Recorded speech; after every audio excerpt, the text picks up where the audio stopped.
ಸಾಕಷ್ಟು ಪುರಸ್ಕಾರಗಳ ಬಿರುದುಗಳ ಒಡೆಯ, ಬರೆದ ಪ್ರತಿ ಅಂಕಣ ದಾರಿದೀಪವಾದ ಅದೆಷ್ಟೋ ಕತೆಗಳ ಸಾರಥಿ.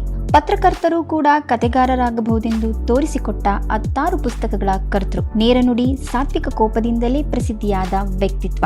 ನಟ ನಟಿಯರಷ್ಟೇ ಒಬ್ಬ ಸಿನಿ ಪತ್ರಕರ್ತ ಹೆಸರು ಮಾಡಬಹುದೆಂದು ತೋರಿಸಿಕೊಟ್ಟ ಇವರು ಸೋಷಿಯಲ್ ಮೀಡಿಯಾ ಇಲ್ಲದೆ ಇರುವಂತಹ ಸಮಯದಲ್ಲಿ ಚಿತ್ರರಂಗದ ಬಗ್ಗೆ, ನಟರ ಬಗ್ಗೆ, ಚಿತ್ರಗಳ ಬಗ್ಗೆ ಸಾಕಷ್ಟು ಕುತೂಹಲದಿಂದ ಕಾಯ್ತಾ ಇದ್ದಂತಹ ನಮ್ಮಂತಹ ಅಭಿಮಾನಿಗಳಿಗೆ ಒಂದು ಮಾಧ್ಯಮದ ಮೂಲಕ ಆ ಎಲ್ಲಾ ವಿಚಾರಗಳನ್ನು ತಲುಪಿಸ್ತಾ ಇದ್ರು. ಆ ಮಾಧ್ಯಮವೇ ಪತ್ರಿಕಾ ಮಾಧ್ಯಮ. ಅದರಲ್ಲೂ ಸಿನಿ ಪತ್ರಕರ್ತರು ಪ್ರಮುಖರಾದವರು. ಆ ರೀತಿ ಸಿನಿ ಪತ್ರಕರ್ತರಲ್ಲಿ ಪ್ರಮುಖರಾದವರಲ್ಲಿ ಶ್ರೀಯುತ ಗಣೇಶ್ ಕಾಸರಗೋಡು ಕೂಡ ಒಬ್ರು. ಇವರು ಕಂಡ ಚಿತ್ರರಂಗ, ನಟರು, ನಟಿಯರು ಮತ್ತು ಕಾಂಟ್ರವರ್ಸಿಗಳ ಇದೆಲ್ಲದರ ಬಗ್ಗೆ ಇವತ್ತು ದಿವ್ಯಾ ಭರತ್ ಜೊತೆ ಮಾತುಕತೆಯಲ್ಲಿ ಮಾತಾಡೋಣ. ಎಲ್ಲರಿಗೂ ನಮಸ್ಕಾರ. ನಾನು ದಿವ್ಯಾ ಭರತ್. ಎಡಿ ಕ್ರಿಯೇಷನ್ಸ್ನ ಇವತ್ತಿನ ಕಾರ್ಯಕ್ರಮದಲ್ಲಿ ನಮ್ಮ ಜೊತೆ ಖ್ಯಾತ ಸಿನಿ ಪತ್ರಕರ್ತರಾದ ಶ್ರೀಯುತ ಗಣೇಶ್ ಕಾಸರಗೋಡ್ರವರಿದ್ದಾರೆ. ಅವರಿಗೆ ಕಾರ್ಯಕ್ರಮಕ್ಕೆ ಸ್ವಾಗತ. ನಮಸ್ತೆ ಸರ್, ಹೇಗಿದ್ದೀರಿ? ಫಸ್ಟ್ ಕ್ಲಾಸ್ ಆಗಿ. ಗಣೇಶ್ ಕಾಸರಗೋಡು ಹೆಸರಿನಲ್ಲೇ ಕಾಸರಗೋಡಿದೆ. ಅಂದರೆ ಕರ್ನಾಟಕ ಮತ್ತು ಕೇರಳದ ಗಡಿ ಭಾಗದವ್ರು ನೀವು. ನಿಮ್ಮ ಊರಿನ ಬಗ್ಗೆ ಹೇಳೋದಾದ್ರೆ ಸರ್? ಕಾಸರಗೋಡು ನಾನು ಇದ್ದಾಗ ಅದು ಸ್ವರ್ಗ, ಈಗಲೂ ಸ್ವರ್ಗನೇ. ಅಂದರೆ ಮಾನಸಿಕವಾಗಿ ನಾವು ಏನು ಯೋಚನೆ ಮಾಡ್ತೀವೋ ಅದೇ ರೀತಿಯ ಊರು ಇರುತ್ತೆ. ನನಗೆ ಊರಿಗೆ ವರ್ಷಕ್ಕೆ ಸುಮಾರು 5-6 ಸಲ ನಾನು ಊರಿಗೆ ಹೋಗ್ತೀನಿ. 350-400 ಕಿಲೋಮೀಟ್ರ್ ದೂರ ನಾನೇ ಡ್ರೈವ್ ಮಾಡ್ಕೊಂಡು ಹೋಗ್ತೀನಿ. ಆ ಇಂಟ್ರೆಸ್ಟ್ ಇದೆಯಲ್ಲ ಊರು ತಲುಪುವಂತ. ಜಾಲಸೂರು ದಾಟಿ ಕಾರ್ ಆ ಕಡೆ ಹೋದ್ಮೇಲೆ ಕೇರಳ ಅಂತೇಳಿ ಅಲ್ಲಿ ಬೋರ್ಡ್ ಇದೆ, ಒಂದು ಬೋರ್ಡು. ಆ ಬೋರ್ಡಲ್ಲಿ ಕನ್ನಡದಲ್ಲಿ ಬರೆದಿದ್ದಾರೆ ಕೇರಳಕ್ಕೆ ಸ್ವಾಗತ ಅಂತೇಳಿ. ಎಷ್ಟು ಮುದ್ದಾಗಿ ಕನ್ನಡ ಅಂದರೆ ತುಂಬ ಗೀಚಿದೇನಲ್ಲ. ಸೊ ಅದು ಕಾಸರಗೋಡು. ಸೊ ಕಾಸರಗೋಡಿನಲ್ಲಿ ಕನ್ನಡ ಇದೆ. ಬಟ್ ಏನಂದರೆ ನಮ್ಮ ಸ್ನೇಹಿತರೇ ಮಲಯಾಳದಲ್ಲಿ ಮಾತಾಡ್ತಾ ಇರ್ತಾರೆ. ಅದು ಮಲಯಾಳಿ ಅನಿವಾರ್ಯ, ಅದು ರಾಜ್ಯ ಭಾಷೆ ಆಗಿರೋದ್ರಿಂದ ಮಲಯಾಳದಲ್ಲಿ ಮಾತಾಡೋದನ್ನು ನಾವು ಕೇಳಿಸ್ಕೊತೀವಿ. ನನಗೆ ಸ್ವಲ್ಪ ಕಷ್ಟ ಮಾತಾಡೋದು ಮಲಯಾಳದಲ್ಲಿ, ಆದರೆ ಅರ್ಥ ಆಗುತ್ತೆ ಮಾತಾಡೋದು. ಅದರಲ್ಲಿ ಗೋಡ್ ಇದೆ. ಕೇರಳ ಹೇಳಿದ್ದೆ ಅದು ದೈವ ಭೂಮಿ ಅಂತೇಳಿ. ಸೊ ಗಾಡ್, GOD ಲಾಸ್ಟಿಗೆ, GODU ಅಲ್ಲ, GOD, ಕಾಸರಗೋಡ್. ನನ್ನ ಪಾಲಿಗೆ ಕಾಸರಗೋಡು ದೇವರೇ, ದೇವ ಭೂಮಿ ನನ್ನ ಪಾಲಿಗೆ. ಕಾಸರಗೋಡು ನನಗೆ ಹಲವು ಎಕ್ಸ್ಪೀರಿಯನ್ಸ್ ಕೊಟ್ಟಿದೆ. ಅಲ್ಲಿನ ಕಾಲೇಜ್ನಲ್ಲಿ ಕನ್ನಡ MA ಬಂದಿರೋದೇ ಫಸ್ಟ್ ಟೈಮ್. ಅಲ್ಲಿ ಮಲಯಾಳಿ ಇರಲಿಲ್ಲ, ಕನ್ನಡ MA ಇದೆ. ಆಮೇಲೆ ರಿಸರ್ಚ್ ಸೆಂಟರ್ ಇದೆ.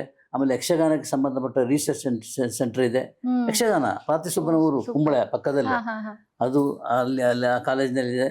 ಎಲ್ಲ ಇದೆ. ಎಲ್ಲ ಇದ್ರೂ ಕೂಡ ನಮ್ಗೆ ಈಗ ಹೋದಾಗ ಏನಪ್ಪ ಇದು ನನ್ನ ಊರು ಹೌದಾ ಅಲ್ವಾ ಅಂತ ಅನಿಸ್ತಂದ್ರೆ ಮಲಯಾಳಕರಣ ಕ್ರಮೇಣ ಆಗಿದೆ. ಯಾರೋ ತಮಾಷೆಗೆ ಹೇಳೋದಿದೆ ಏನಂದರೆ, ಹಗಲು ಹೊತ್ತಿಗೆ ಅಲ್ಲ ರಾತ್ರಿ ಹೊತ್ತಿಗೆ ಒಂದು ಬಾಂಬ್ ಹಾಕಿದರೆ, ನೆಗೆಟಿವ್ ಅಪ್ರೋಚ್, ಬಾಂಬ್ ಹಾಕಿದರೆ ಅಲ್ಲಿ ಉಳಿಯುವುದು ಕನ್ನಡಿಗರು ಅಳ್ದು ಬಿಡ್ತಾರೆ ಅಲ್ಲಿ. ಅಂದ್ರೆ ಪಕ್ಕದ ಊರಿಂದಲೇ ಬರ್ತಾರೆ. ಫ್ಲೋಟಿಂಗ್ ಪಾಪ್ಯುಲೇಷನ್ ಅದು. ಮಲಯಾಳಿಗಳೆಲ್ಲ ಬಂದಿರ್ತಾರೆ. ಎಲ್ಲ ಸರ್ಕಾರಿ ಆಫೀಸ್ಗಳು ಮಲಯಾಳಿಗಳೇ ಸೇರ್ಕೊಂಡಿದ್ದಾರೆ. ಆಮೇಲೆ ಈ ಸಿನಿಮಾ ಅಂತಲ್ಲ ರಿಷಬ್ ಶೆಟ್ಟಿದು ಸರ್ಕಾರಿ ಪ್ರಾಥಮಿಕ ಶಾಲೆ, ಅದು ಅಲ್ಲಿನ ಒಂದು ಆಂಗಲ್ನ ಸಮಸ್ಯೆನ ಇಟ್ಕೊಂಡು ಮಾಡಿರೋ ಸಿನಿಮಾ ಸೂಪರ್ ಹಿಟ್ ಆಗಿಬಿಡ್ತು. ಹೌದು. ಸೊ ಅದು ಅಲ್ಲಿ ಪಕ್ಕದಲ್ಲಿ ದಕ್ಷಿಣ ಕನ್ನಡ, ಅಲ್ಲಿಯ ಭಾಷೆ ಇಲ್ಲಿ ಸೇರಿಸ್ಕೊಂಡು ಮಲಯಾಳೀಕರಣವಾದ ಕನ್ನಡನ ಮಿಕ್ಸ್ ಮಾಡ್ಕೊಂಡು ಮಾಡಿರೋ ಸಿನಿಮಾ. ಅದರಲ್ಲಿ ಸಾಧಾರಣ ಕಾಸರಗೋಡಿನ ಪರಿಚಯ ಆಗುತ್ತೆ. ಸೊ ಇದು ಕಾಸರಗೋಡು. ನೀವು ಓದಿದ್ದು ಎಲ್ಲ ಅಲ್ಲೇನಾ? ಎಸ್, ನಂದೆಲ್ಲ ಸರ್ಕಾರಿ ಶಾಲೆಗಳಲ್ಲೇ. ಒಂದು GUP ಸ್ಕೂಲು, ನನ್ನ 7ನೇ ತರಗತಿವರೆಗೆ. 8ರಿಂದ SSLC ವರೆಗೆ ಗೌರ್ಮೆಂಟ್ ಸ್ಕೂಲು. SSLC ಆದಮೇಲೆ PUC PDC ಅಲ್ಲಿ ಪ್ರೀ ಡಿಗ್ರಿ ಕೋರ್ಸ್ ಅಂತ, ಅದು ಅಲ್ಲಿಂದ MA ವರೆಗೆ ಗೌರ್ಮೆಂಟ್ ಕಾಲೇಜ್. 1 ಪೈಸೆ ಫೀಸ್ ಇಲ್ಲದೆ ನಾನು ಕಲ್ತಿದ್ದು. ಒಂದೇ 1 ಪೈಸೆ ಫೀಸ್ ಇಲ್ಲ.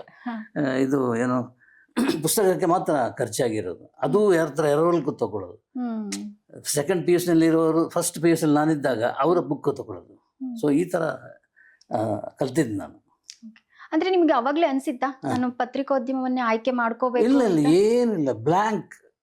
ನಾನು ಮೊದಲೇ ಹೇಳ್ತಾ ಇರೋ ಹಾಗೆ ನನ್ನ ಹಿಂದೆ ಗುರು ಇಲ್ಲ, ಮುಂದೆ ಗುರಿನೂ ಇಲ್ಲ, ಯಾವುದೂ ಇಲ್ಲದೆ ಸುಮ್ಮನೆ ಜೀವನ. ಈಗಲೂ ಅಷ್ಟೇ, ಏನು ಅಂತ ಗೊತ್ತಿಲ್ಲ, ಹೋಗ್ತಾ ಇರ್ತದೆ ಜೀವನ.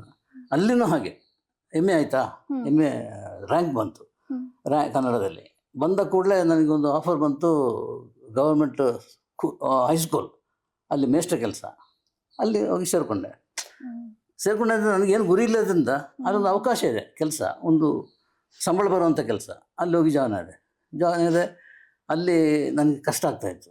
ಅಂದರೆ ಒಂದು 40 ಮಂದಿ ಹುಡುಗರ ಮುಂದೆ ಪಾಠ ಮಾಡೋದು ನನಗೆ ಶಿವರಿಂಗ್ ಆಗಲ್ಲ, ನನಗೆ ಪ್ರಾಬ್ಲಮ್. ನಾನು ಸ್ಟೇಜ್ನಲ್ಲಿ ಇವಾಗಲೂ ಅಷ್ಟೇ ಶಿವರಿಂಗ್ ಪಕ್ಕ ಬರೋದಿಲ್ಲ.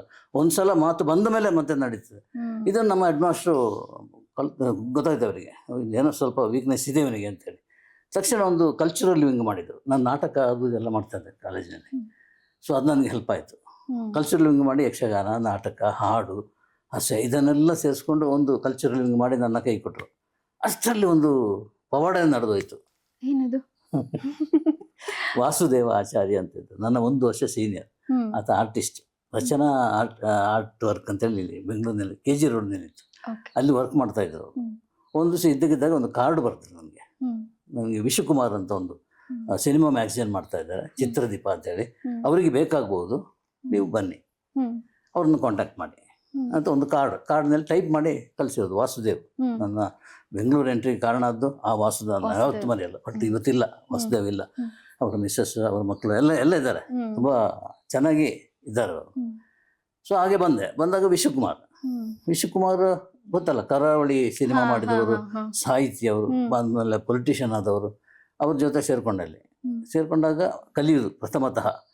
ಕಲಿತಾ ಅಲ್ಲಿ ಗಂಗಾಧರ ಮೊದಲಿಯಾರ್ ನಮ್ಮ ಜೊತೆ ಇದ್ದರು. ಸೊ ಅವರು ಹಿರಿಯರು ನಮಗೆ, ಅವರಿಂದ ತುಂಬ ಕಲಿತೆ.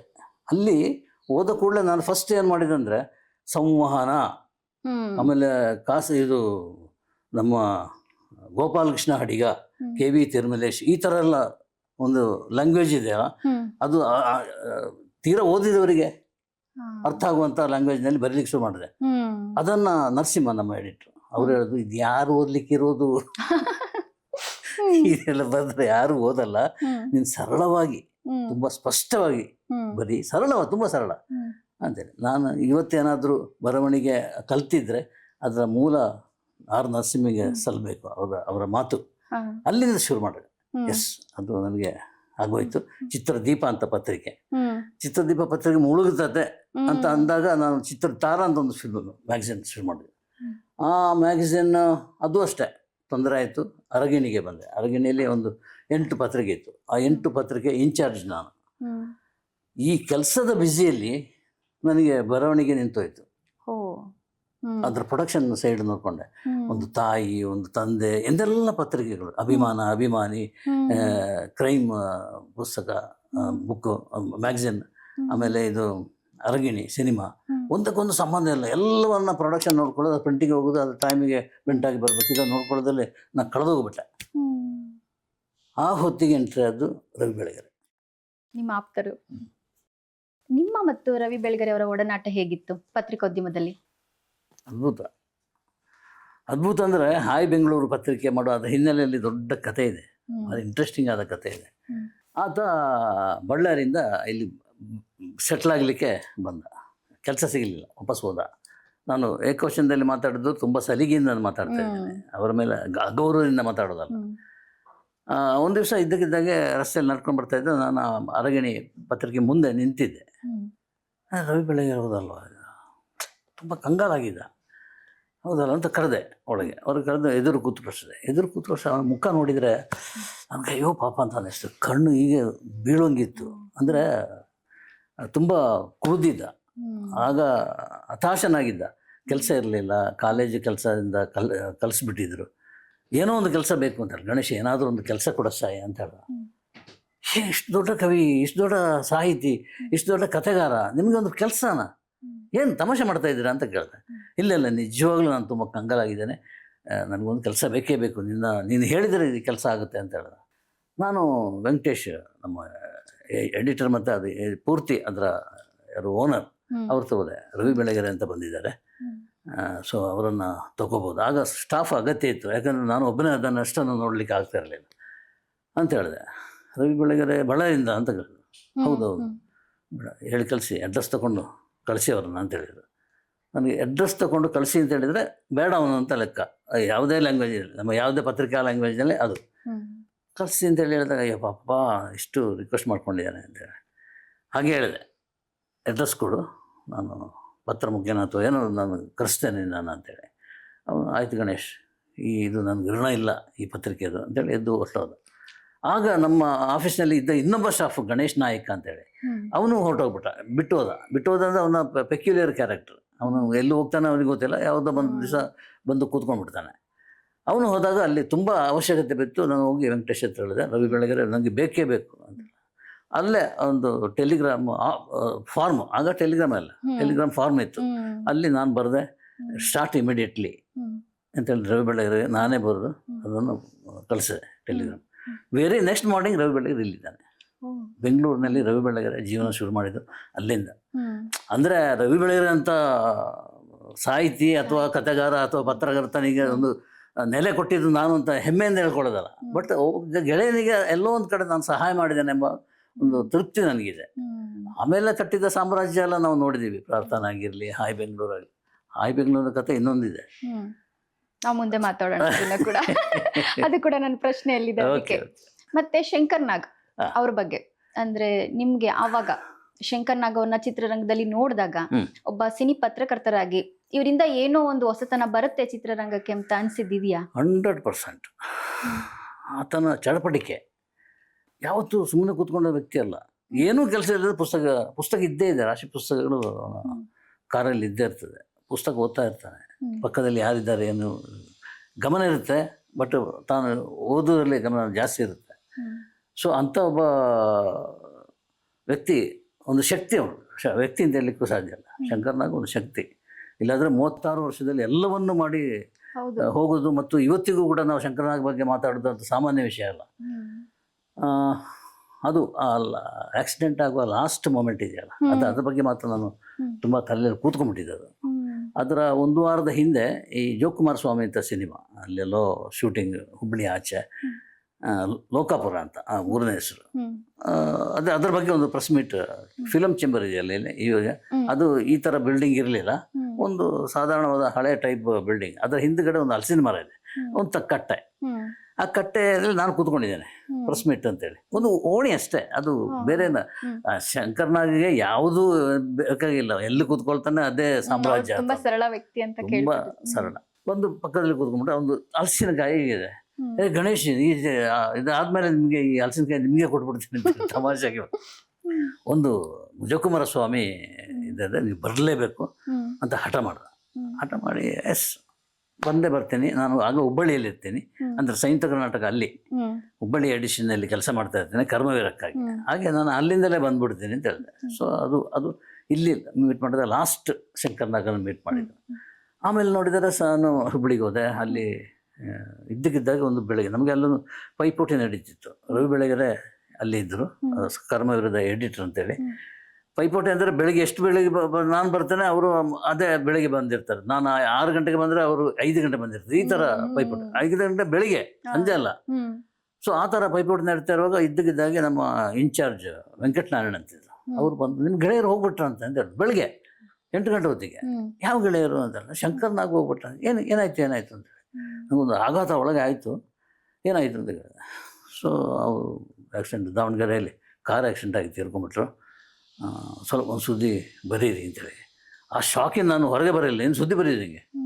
ಶಂಕರ್ನಾಗ್ ಮೊನ್ನೆ ತಾನೇ ನಾನು ಮಾತಾಡಿ ಬಂದಿದ್ದೇನೆ ಅಂತ, ಶಂಕರ್ನಾಗ್ ಇನ್ನು ಇಲ್ಲ ಅಂತ ಹೇಳಿದರೆ ಹೇಗೆ ಅಂಥೇಳಿ ನನಗೆ ತಡ್ಕೊಳ್ಳಿಕ್ಕಾಗಿಲ್ಲ. ಅಳು ಒತ್ತೊತ್ತೇ ಬರ್ತಾಯಿದೆ.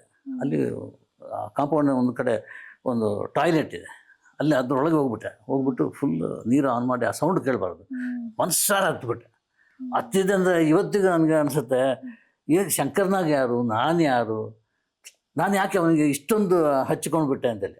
ಅದೇ ಶಕ್ತಿ ಅಂತ ಹೇಳಿದ್ದಾರೆ, ಚಿತ್ರರಂಗಕ್ಕೆ ಒಂದು ಶಕ್ತಿ ಅಂತೇಳಿ. ಹೊರಗೆ ಬಂದ ಕೂಡಲೇ ಸಾವಿನಲ್ಲೂ ಮಿಂಚಿನ ಓಟ ಅಂತ ಟೈಟ್ಲ್ ಕೊಟ್ಟು ಒಂದು ನ್ಯೂಸ್ ಬರ್ತದೆ. ಮಿಂಚಿನ ಓಟ ಅವರ ಫಿಲ್ಮ್ನ ಟೈಟ್ಲ್, ಸಾವಿನಲ್ಲೂ ಮಿಂಚಿನ ಓಟ ಅಂತ. ಅದು ಫ್ರಂಟ್ ಪೇಜ್ನಲ್ಲಿ ದೊಡ್ಡದಾಗಿ ಬಂತು.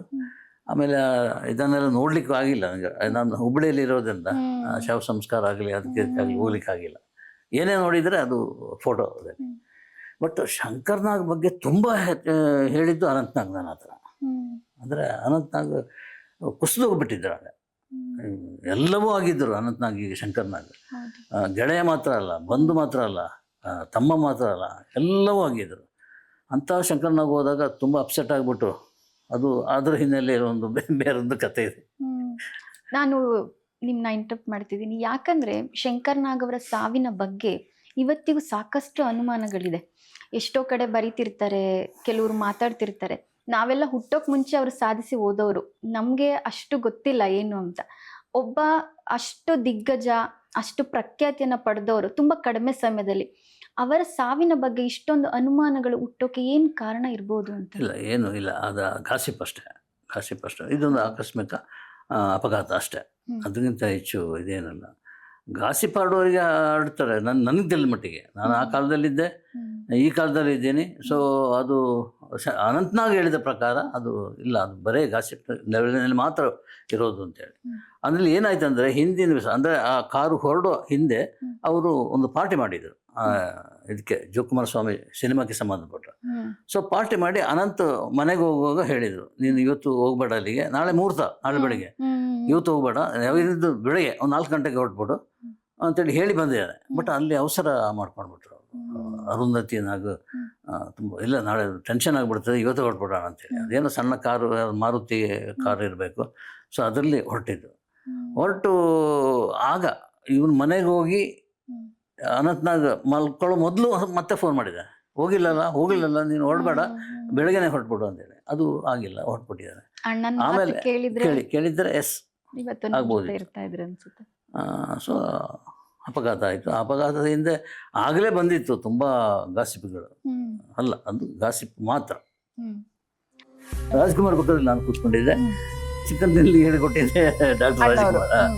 ಊಟ ತಿಂಡಿ ಮೇಲೆ ತುಂಬ ಯಾರೇ ಅತಿಥಿಗೆ ಬಂದರೂ ಅವರಿಗೆ ಅದು ಮುಖ್ಯ, ಹೊಟ್ಟೆ ತುಂಬಿಸ್ಬೇಕು ಅವ್ರಿಗೆ. ಚಿತ್ರರಂಗ ಸ್ವಯಂ ಘೋಷಿತ ಬಂದ್ ಆಗಿತ್ತು. ಹೌದು, ಇಡೀ ಬೆಂಗಳೂರು ಸ್ಮಶಾನನೇ. ನೆಪೋಟಿಸಮ್ನ ಕನ್ನಡ ಪದ ಕರೆಕ್ಟಾಗಿ ಏನು ರಾಜ್ಕುಮಾರ್ ಇರುವಾಗ ಸಮಸ್ಯೆನೇ. ವಿಷ್ಣುವರ್ಧನ್ ಅವರಿಗೆ ಆದ ಅನ್ಯಾಯದ, ಅವರು ಮಾಡಿದ ಅನಾಹುತಗಳು, ಕಿರುಕುಳಗಳು ಅಷ್ಟೇ.